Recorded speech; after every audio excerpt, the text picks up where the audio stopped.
My name's Bill King and I am the chairman of Cheffins. We're a multidisciplined firm of estate agents, valuers and of course auctioneers. We've been established since 1825, so in a few years' time we'll be coming up to our 200th year anniversary. We're based in Cambridge, but our auctions cover the whole of the UK and globally.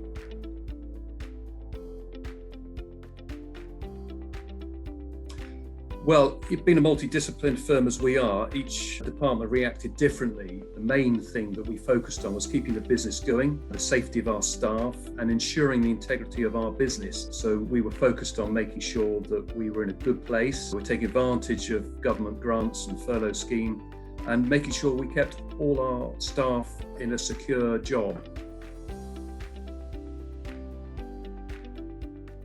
I think as a business, the thing we did most successfully was communicating with our staff and our clients, but also looking forward and keeping in touch with everybody. That was so important to ensure that our business could start up again quickly and efficiently once we were able to, whether it was via email, social media, or a Zoom call or Microsoft Teams. I think that was so important to us to make sure that our clientele, our customers, our vendors, our purchasers were all engaged with what we were doing and what we were going to do as soon as we were able. I have to say that BidPath and the online auctions was incredibly important to us. We were able to re-establish our auctions very quickly. Cheffins are the largest agricultural machinery auction in the world on a monthly basis, and it was very important for farming in general and agriculture in the UK that we were able to offer our services to our dealer and farmer client base. So we quickly established our auctions on a timed online basis, and BidPath were obviously instrumental in us enabling our clients to get engaged with us, to bid on items. So without the online bidding portal, it was going to be very difficult for us to get back to where we were, and we got back to doing business very quickly. The timed online increased exponentially and everybody adapted to it. Coming out of the pandemic, the most important thing for us was the increase in social media. So in all forms, whether it was Twitter, Instagram, Facebook, or indeed TikTok, or whatever it was, we were getting on there. We were increasing the number of users, people that were signed up on social media platforms. So I think what we plan to do is to make sure we focus on social media, we focus on our website and all online formats. The whole COVID-19 episode has probably taken us 5 years further forward in the way that we do business now. And even with some of the live sales that we're doing, we see a lot more people bidding online. It's become a preferred choice of bidding. So not only are we focusing on the issues created by the pandemic, the issues that have been created by Brexit, because we export probably over 50% of what we sell, and a lot of that is to the EU, but we're also selling into North Africa, the Middle East, the Far East, and globally. So we sell to about 50 different countries. So we've got those three main challenges ahead of us, which we're looking at. As it stands at the moment, the issues that have been created with Brexit is probably our greatest challenge, with the increased paperwork for export and the requirements for sanitary and phytosanitary cleaning down of machinery.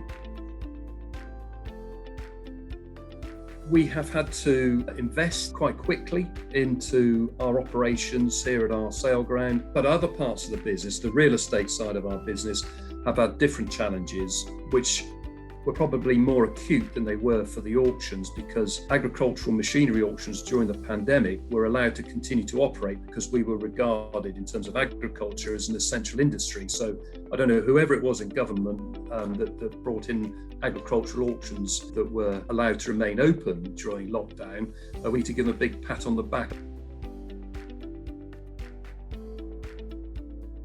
We are in contact with our Member of Parliament regarding the requirements for the cleaning down of machinery into Europe. That's probably one of our biggest challenges. So when you're cleaning a tractor down to go into a country that's part of the EU, we need certification from a government inspector, from DEFRA. and the requirements are very high. And then, of course, we've got the Northern Ireland Protocol, which brings another challenge we shouldn't be exporting, of course, into Northern Ireland, but essentially that could be something when the grace period ends that we'll have to be doing in terms of cleaning down machinery going into another part of the UK. So there's another challenge. So Brexit really is a big challenge for us. I think we're coping and we're still dealing with a lot of exports. So we're working with them, with our clients, with our haulage contractors to make sure that we're providing them with the appropriate service to enable them a smooth trip with loads of machinery and equipment back into the EU and the Republic of Ireland.